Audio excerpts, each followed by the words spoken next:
সন্ধেবেলা চলে এসেছি রান্নাঘরে। এখন বানাচ্ছি রাতের রান্না। আজ রাতে একদম কম খাটুনিতে রান্না বান্না করব। রুটি হবে, সাথে করব মুসুরির ডাল। তোমরা কারা কারা মুসুরির ডাল দিয়ে রুটি খেতে পছন্দ করো অবশ্যই কিন্তু কমেন্টে জানিও। আটাটা মাখানো হয়ে গেছিল, আমি এদিকে রুটিগুলো ভেজে নিচ্ছি। আর ডালটাও সেদ্ধ করে রেখেছিলাম, সেটা আমি এখন সাঁতলে নেব। ডাল রুটি হলে খাটনি কিন্তু খুবই কম। প্রেশার কুকারে একটা সিটি দিলেই ডালটা সেদ্ধ হয়ে গেল, আর সাঁতলে নিলেই রান্না শেষ।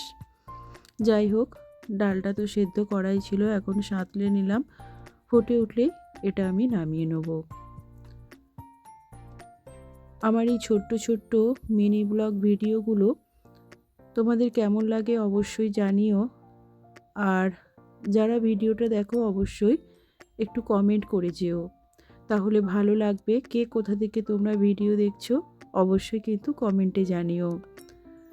রান্নাবান্না শেষে আমি পুরো গ্যাসটা সুন্দর করে পরিষ্কার করে মুছে নিলাম। আজকের ব্লগটা এই পর্যন্ত। ভালো লাগলে লাইক শেয়ার সাবস্ক্রাইব করে দিও।